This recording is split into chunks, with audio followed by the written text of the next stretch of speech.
नमस्कार दोस्तों, मैं V Chaturvedi Pathfinder education YouTube channel में आप सभी मित्रों का स्वागत करता हूं। मित्रों, आपसे निवेदन है हमारे चैनल पर आप प्रथम बार हैं तो हमारे चैनल को लाइक करें, शेयर करें, सब्सक्राइब करें तथा बेल आइकन भी दबा लें, जिससे शिक्षा से संबंधित जो भी महत्वपूर्ण अपडेट हो आपको हमारे चैनल के माध्यम से अधिक प्राप्त हो सके। जैसा कि आज के समाचार पत्रों में सबसे महत्वपूर्ण सूचना कुछ इस प्रकार से है। केंद्रीय विद्यालय में होने वाली भर्ती 1616 पदों पर निकली थी, आप सभी जानते हैं। आज उसका विस्तृत नोटिफिकेशन भी आ गया है और 2 तारीख से जैसा कि कहा गया था फॉर्म भरना शुरू हो जा रहा है। तो आज से फॉर्म जो है इसके भरने शुरू हो जा रहा है। टेस्टेड अभ्यर्थी फॉर्म भर सकते हैं।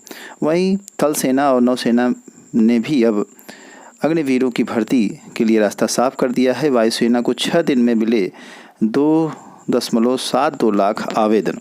अभ्यर्थियों की संख्या आवेदन के माने में ज़्यादा है। हालांकि यह सिर्फ रीज़न यही नहीं है कि अभ्यर्थी सैनिक बनना चाहते हैं, एक रीज़न यह भी है कि इस बेरोज़गारी में हर अभ्यर्थी नौकरी की तलाश कर रहा है और विकल्प अगर कोई मिल रहा है तो वहाँ वो बढ़ना चाहता है। वहीं भारतीय स्थल सेना ने शुक्रवार को सेना के तहत अपनी शुरू कर दी है भर्ती। रक्षा मंत्रालय की तरफ से शुक्रवार को ट्वीट करके इसके बारे में जानकारी दी गई है।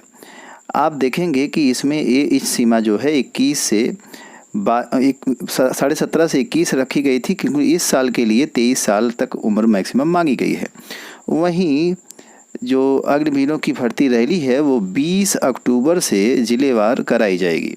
तो अलग अलग ज़िलों में अलग अलग तिथि पर जो भर्ती है वह शुरू होगी, यानी कि भर्ती की जो रैली चल रहेगी तो वह जिलेवार होगी। जो भी अभ्यर्थी फॉर्म भरे होंगे उन्हीं को क्रमवार बुलाया जाएगा और उसी के आधार पर वो आगे भर्ती प्रक्रिया में सम्मिलित हो पाएंगे। वहीं अगली जो महत्वपूर्ण अपडेट निकल के आ रही है, 4 दिन से डीएलएड में प्रवेश के लिए 47,000 आवेदन। अब देख सकते हैं आप कि आज जो बीएड के अभ्यर्थी हैं उनकी संख्या हमेशा ज़्यादा हो जा रही है, क्योंकि बीएड की तरफ रुझान ज़्यादा है। वहीं आप देखेंगे डीएलएड की तरफ अभ्यर्थियों का रुझान कम हो गया है। तो यह एक अजीब सी स्थिति हो गई है, सिर्फ बीएड के प्राथमिक और जूनियर दोनों में शामिल होने की स्थिति को देखते हुए, टीजीटी में शामिल होने की स्थिति को देखते हुए। नर्सिंग, बीएससी नर्सिंग के लिए पहली बार प्रवेश परीक्षा कराई जाएगी। निजी बीएससी कॉलेजों में भी होगी ग्रेडिंग। तो अब जो है बीएससी नर्सिंग के लिए एडमिशन अगर लेना है तो उसके लिए आपको परीक्षा पास करनी होगी। हर विद्यालय जो है अपने अपने स्तर पर विश्वविद्यालय मानक तय करके परीक्षा कराएगा। वहीं प्राइवेट इंस्टीट्यूशन भी मेरिट का ध्यान रखेंगे। एसएससी के स्किल टेस्ट में लगभग 70.54% अभ्यर्थी पहुँचे हैं, यानी कि इतनी बड़ी संख्या में अभ्यर्थियों का स्किल टेस्ट होना है और इतने अभ्यर्थी पास भी हुए हैं। तो यह एक अच्छी खबर है उन सारे अभ्यर्थियों के लिए। हालांकि जितनी सीट है उसी के आधार पर अभ्यर्थियों का चयन होना है, किंतु संख्या ज़्यादा अभ्यर्थियों की वहां तक पहुंची है। अगली जो महत्वपूर्ण सूचना आ रही है वो निकल के आ रही है।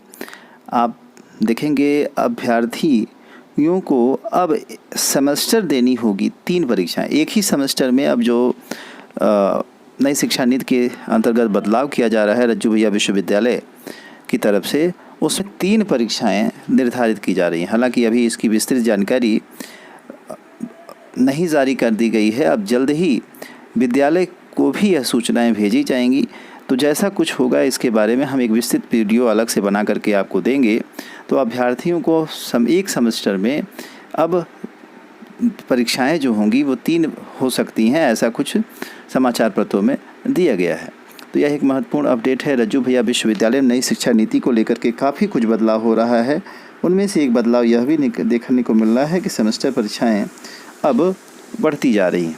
वहीं दिल्ली के जो निष्क्रिय कर्मचारी हैं उनको जबरन रिटायर होने की भी बात कही जा रही है। ऐसे अभ्यर्थी जो भ्रष्ट हैं, निष्क्रिय हैं, उनको अब जबरन रिटायरमेंट देने की भी बात सामने आ रही है। हालांकि ऐसे अगर अधिकारी बाहर हों तो व्यवस्था में सुधार तो संभव है, जिससे कि आगामी भविष्य में अच्छे लोग रहें और जिससे कि भ्रष्टाचार थोड़ा कम हो पाएगा।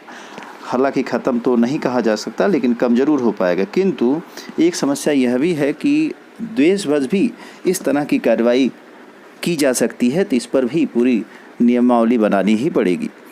आगे दिया है राजकीय कॉलेजों में 82 शिक्षकों का तबादला, 367 शिक्षकों में से 195 शिक्षक पूरी नहीं कर सके आवेदन की प्रक्रिया। तो बहुत से ऐसे अभ्यर्थी हैं, शिक्षकगण हैं जो कि राजकीय कॉलेजों में पढ़ा रहे हैं और ट्रांसफ़र के लिए आवेदन करना चाह रहे थे, किंतु साइट ना चलने या तमाम कारणों की वजह से वो आवेदन नहीं कर पाए, जिससे कि उनका ट्रांसफ़र नहीं हो सका। बाकी 82 ऐसे शिक्षक हैं जिन्होंने कि आवेदन किया था और उनको जो है ट्रांसफ़र किया जा सका। इन्हीं सारी महत्वपूर्ण अपडेट के साथ सूचना सुनने के लिए आपसे मिलते होगा। बहुत धन्यवाद। हमारे चैनल को लाइक शेयर सब्सक्राइब करें।